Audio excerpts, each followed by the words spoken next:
ವಂಚನೆ ಕೇಸ್ನಲ್ಲಿ ಐಶ್ವರ್ಯ ಗೌಡಗೆ double shock ಎದುರಾಗ್ತಾ ಇದೆ. ಬೇಲ್ ಮೇಲೆ ಹೊರ ಬಂದರೂ ಕೂಡ ಬಂಗಾರದ ಸಂಕಷ್ಟ ಮಾತ್ರ ತಪ್ತಾ ಇಲ್ಲ. ಪ್ರಕರಣ ತನಿಖೆಯನ್ನ ಸಿಐಡಿಗೆ ವಹಿಸಿದಂತಹ ರಾಜ್ಯ ಸರ್ಕಾರ ಇಡಿಯಿಂದಲೂ ಗೋಲ್ಡ್ ವಂಚನೆ ಕೇಸ್ ತನಿಖೆ ಚುರುಕಾಗ್ತಾ ಇದೆ. ಆರ್ಆರ್ ನಗರ, ಚಂದ್ರ ಲೇಔಟ್ ಮತ್ತೆ ಮಂಡ್ಯ ಸೇರಿ ಹಲವು ಕಡೆ ಕೇಸ್ ಏನ್ ದಾಖಲಾಗಿತ್ತಲ್ಲ, ನೆನೆಯಷ್ಟೇ ಜಾಮೀನನ್ನ ಕೂಡ ಪಡೆದುಕೊಂಡಿದ್ದಾರೆ ಐಶ್ವರ್ಯ ಗೌಡ. ಈಗ ಸಿಐಡಿ ಮತ್ತು ಇಡಿ ತನಿಖೆಯಿಂದ ಐಶ್ವರ್ಯಗೆ ತಲೆನೋವು ಶುರುವಾಗಿದೆ. ಮತ್ತೆ ತನಿಖೆಯ ಚುರುಕನ್ನ ಪಡೆದುಕೊಳ್ತಾ ಇದೆ. ಇದೀಗ ಡಿಕೆ ಸುರೇಶ್ ತಂಗಿ ಅಂತ ಹೇಳಿಕೊಂಡು ವಂಚನೆ ಮಾಡಿದಂತಹ ಐಶ್ವರ್ಯ ಗೌಡ ಕೇಸ್ ಏನಿದೆ ಅದು ಸಿಐಡಿಗೆ ಶಿಫ್ಟ್ ಆಗ್ತಾ ಇದೆ. ಸೊ ಹಾಗಾಗಿ ಮಾಜಿ ಸಂಸದ ಡಿಕೆ ಸುರೇಶ್ ಸಹೋದರಿ ಅಂತ ಹೇಳ್ಕೊಂಡಿದ್ದಂತಹ ಐಶ್ವರ್ಯ ಗೌಡ ಕೋಟಿ ವಂಚನೆ ಮಾಡಿದ್ರು. ಐಶ್ವರ್ಯ ಗೌಡ ಪ್ರಕರಣವನ್ನ ಏನು ಸಿಐಡಿಗೆ ವರ್ಗಾವಣೆ ಕೂಡ ಮಾಡಲಾಗಿದೆ. ನೆನ್ನೆಯಷ್ಟೇ ಈ ಒಂದು ಪ್ರಕರಣಕ್ಕೆ ಸಂಬಂಧಪಟ್ಟಂತೆ ಡಿಕೆ ಸುರೇಶ್ ಅವರಿಗೂ ಕೂಡ ಇಡಿ ಅಧಿಕಾರಿಗಳು ನೋಟಿಸ್ ಅನ್ನ ಕೊಟ್ಟಿದ್ರು. ಇದೀಗ ಪ್ರಕರಣವನ್ನ ಸಿಐಡಿಗೆ ವಹಿಸಲಾಗಿದೆ. ಮತ್ತೆ ಇದೀಗ ತನಿಖೆಯ ಎದುರಿಸಬೇಕಾದಂತಹ ಅನಿವಾರ್ಯತೆ ಸೃಷ್ಟಿಯಾಗಿದೆ ಐಶ್ವರ್ಯ ಗೌಡಗೆ. ನೆನೆಯಷ್ಟೇ ಪಾಪ ಜಾಮೀನನ್ನು ಪಡೆದುಕೊಂಡಿದ್ರು, ಆರಾಮಾಗಿ ಇರೋದಕ್ಕೆ ಬಿಡ್ತಾರ ಅಧಿಕಾರಿಗಳು. ಕೋಟಿ ವಂಚನೆ ಆಗಿದೆ. ವಂಚನೆಗೆ ಒಳಗಾದವರು ಬಿಡ್ತಾರಾ? ಬಿಡೋದಿಲ್ಲ. ಸೊ ಹಾಗಾಗಿ ತನಿಖೆಯನ್ನು ಮಾಡಬೇಕಾಗತ್ತಲ್ಲ, ತನಿಖೆಗೆ ಒಳಪಡಿಸ್ಬೇಕಾಗತ್ತೆ. ಸೊ ಹಾಗಾಗಿ ಮತ್ತೆ ಈಗ ಸಿಐಡಿ ಮತ್ತೆ ಇಡಿ ತನಿಖೆಯಿಂದ ಐಶ್ವರ್ಯ ಗೌಡಗೆ ತಲೆನೋವು ಶುರುವಾಗಿದೆ. ಐಶ್ವರ್ಯ ಗೌಡ ವಿರುದ್ಧ ಬೆಂಗಳೂರಿನ ಕೆಲ ಪೊಲೀಸ್ ಠಾಣೆಯಲ್ಲೂ ಕೂಡ ವಂಚನೆ ಕೇಸ್ ದಾಖಲಾಗಿತ್ತು. ಎಲ್ಲೆಲ್ಲಿ ಅಂತ ನಾವು ನೋಡ್ತಾ ಹೋಗೋದಾದ್ರೆ ಈ ರಾಜರಾಜೇಶ್ವರಿ ನಗರ, ಚಂದ್ರ ಲೇಔಟ್ ಮತ್ತೆ ಮಂಡ್ಯ ಸೇರಿ ಕೆಲ ಕಡೆ ಕೇಸ್ ಕೂಡ ದಾಖಲಾಗಿದೆ. ಇದೀಗ ಎಲ್ಲ ಕೇಸ್ ಫೈಲ್ಗಳನ್ನು ಕೂಡ ಪೊಲೀಸರು ಸಿಐಡಿಗೆ ವರ್ಗಾವಣೆ ಮಾಡಬೇಕಾಗಿದೆ. ಸಿಐಡಿಯ ಆರ್ಥಿಕ ಅಪರಾಧ ವಿಭಾಗ ಪ್ರಕರಣವನ್ನ ತನಿಖೆಯನ್ನ ಮಾಡುತ್ತೆ. ಸೊ ಹಾಗಾಗಿ ಈ ತನಿಖೆಯಿಂದ ತಪ್ಪಿಸ್ಕೊಳ್ಳೋದಕ್ಕೆ ಸಾಧ್ಯವೇ ಇಲ್ಲ. ಈಗಾಗಲೇ ಬ್ಯಾಟರಾಯನಪುರ ಉಪವಿಭಾಗ ಎಸಿಪಿ ಭರತ್ ರೆಡ್ಡಿ ಕೇಸ್ನ ತನಿಖೆ ಏನು ನಡೆಸ್ತಾ ಇದ್ರು, ಆ ಒಂದು ಪ್ರಕರಣದ ಮುಂದಿನ ತನಿಖೆಗೆ ಸಿಐಡಿಗೆ ವರ್ಗಾವಣೆ ಮಾಡಲಾಗಿದೆ.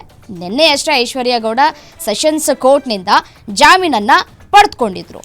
ನೋಡಿ, ಐಶ್ವರ್ಯ ಗೌಡ ಅವರು ಸುಮಾರು 9 ಕೋಟಿ ರೂಪಾಯಿ ಮೌಲ್ಯದ ಚಿನ್ನವನ್ನು ಖರೀದಿಸಿ ವಂಚನೆ ಮಾಡಿದಂತಹ ಆರೋಪವನ್ನು ಎದುರಿಸ್ತಾ ಇದ್ದಾರೆ. ಮತ್ತಷ್ಟು ಡೀಟೇಲ್ಸ್ ಕೊಡ್ತಾ ಹೋಗ್ತಾರೆ senior crime reporter Ajay Gowda phone ಸಂಪರ್ಕದಲ್ಲಿದ್ದಾರೆ. ಏನು ಅಜಯ್ ಗೌಡ, ನೆನೆಯಷ್ಟೇ ಜಾಮೀನು ತೆಗೆದುಕೊಂಡು ಹೊರಗಡೆ ಬಂದಿದ್ದಾರೆ ಐಶ್ವರ್ಯ ಗೌಡ. ಇದೀಗ ಸಿಐಡಿ ಮತ್ತೆ ಇಡಿ ತನಿಖೆಗೆ ಒಳಪಡಬೇಕಾಗುತ್ತೆ ಐಶ್ವರ್ಯ. ಸಿಐಡಿ ಅಧಿಕಾರಿಗಳು ತನಿಖೆಯನ್ನು ಚುರುಕುಗೊಳಿಸಿದ್ದಾರಾ? ಎಲ್ಲ ಕೇಸ್ ಫೈಲ್ಗಳನ್ನು ತೆಗೆದುಕೊಂಡಿದ್ದಾರೆ. ಯಾವಾಗಿಂದ ತನಿಖೆ ಆರಂಭ ಆಗುತ್ತೆ ಅಂತ?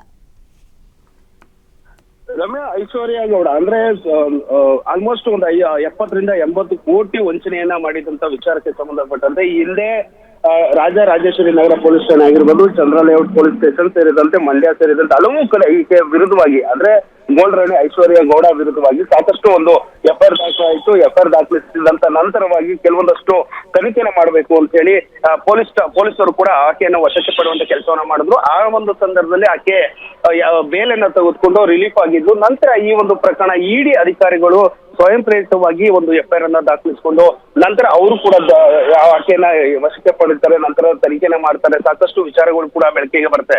ಆದ್ರೆ ಈ ಒಂದು ನಿನ್ನೆಯೂ ಕೂಡ ಆಕೆ ಇಡಿ ಒಂದು ಜೇಸಿಲಿ ಇದ್ಲು, ಪರಪರ ಅಗ್ರಹದಲ್ಲಿಯೂ ಕೂಡ ಇದ್ಲು. ನಂತರ ಆಕೆಯನ್ನ ಈಗ ಸದ್ಯ ಸಿಐಡಿ ತನಿಖೆಯ ನಂತರವಾಗಿ ಜೈಲಲ್ಲಿ ಇದ್ದಂತ ಸಂದರ್ಭದಲ್ಲಿ ಆಕೆಗೆ ನಿನ್ನೆ ಜಾಮೀನು ಕೂಡ ಮಂಜೂರಾಗಿತ್ತು. ಇದೇ ವೇಳೆ ಈಗ ರಾಜ್ಯ ಸರ್ಕಾರ ಮತ್ತೊಂದು ಶಾಕ್ ಅನ್ನ ಐಶ್ವರ್ಯ ಗೌಡಗೆ ಕೊಟ್ಟಿರುವಂತದ್ದು. ಪ್ರಮುಖವಾಗಿ ಈ ಪ್ರಕರಣದ ತನಿಖೆಯನ್ನ ಸಿಐಡಿಗೆ ವರ್ಗಾವಣೆಯನ್ನ ಮಾಡಿದಂತ ರಾಜ್ಯ ಸರ್ಕಾರ ಆದೇಶವನ್ನು ಹೊರಡಿಸಿದೆ. ಹೀಗಾಗಿ ಈ ಸಿಐಡಿ ಆರ್ಥಿಕ ವಿಭಾಗದ ಅಪರಾಧದ ವಿಭಾಗಕ್ಕೆ ವರ್ಗಾವಣೆಯನ್ನ ಮಾಡಲಾಗಿದೆ. ಮತ್ತೊಂದು ಕಡೆ ಇಡಿಯಿಂದ ಕೂಡ ವಂಚನೆ ಕೇಸ್ ತನಿಖೆ ಕೂಡ ನಡೀತಾ ಇದೆ. ಈಗ ಅಧಿಕೃತವಾಗಿ ಇವತ್ತು ಆದೇಶ ಹೊರಡಿಸಿರುವಂತದ್ದು ಸಿಐಡಿಗೆ ತನಿಖೆನ ಮಾಡಿ ಅಂತೇಳಿ. ಹೀಗಾಗಿ ಈ ಹಿಂದೆ ದಾಖಲಾಗಿದ್ದಂತ ಎಲ್ಲಾ ಪ್ರಕರಣನ ನಾವು ಕೇಸ್ ಫೈಲ್ ಅನ್ನ ಇವತ್ತು ಸಿಐಡಿ ಅಧಿಕಾರಿಗಳಿಗೆ ವರ್ಗಾವಣೆ ಆಗುತ್ತೆ. ನಾಳೆಯಿಂದ ಅಧಿಕೃತವಾಗಿ ಸಿಐಡಿ ಅಧಿಕಾರಿಗಳು ಆಕೆಯನ್ನು ವಶಕ್ಕೆ ಪಡೆಯುವಂತ ಚಾನ್ಸಸ್ ಕೂಡ ಇದೆ. ಅಥವಾ ವಿಚಾರಣೆಗೆ ನೋಟಿಸ್ ಅನ್ನ ಕೊಟ್ಟು ಆಕೆಯನ್ನ ಕರೆಸಿ ವಿಚಾರಣೆ ಮಾಡೋದಕ್ಕೆ ಕೂಡ ಸಿಐಡಿ ಅಧಿಕಾರಿಗಳು ತಯಾರಿ ಮಾಡ್ಕೊಂಡಿದ್ದಾರೆ. ಹೀಗಾಗಿ ತನಿಖೆಯನ್ನ ಮಾಡೋದಕ್ಕೆ ಸಿಐಡಿ ಅಧಿಕಾರಿಗಳು ಎಲ್ಲಾ ರೀತಿಯಾದಂತ ಸಿದ್ಧತೆಯನ್ನ ಮಾಡ್ಕೊಂಡಿರುವಂತದ್ದು. ರಮ್ಯಾ, ರೈಟ್, ಥ್ಯಾಂಕ್ ಯು ತಮ್ಮೆಲ್ಲ ಮಾಹಿತಿಗಾಗಿ ಅಜಯ್.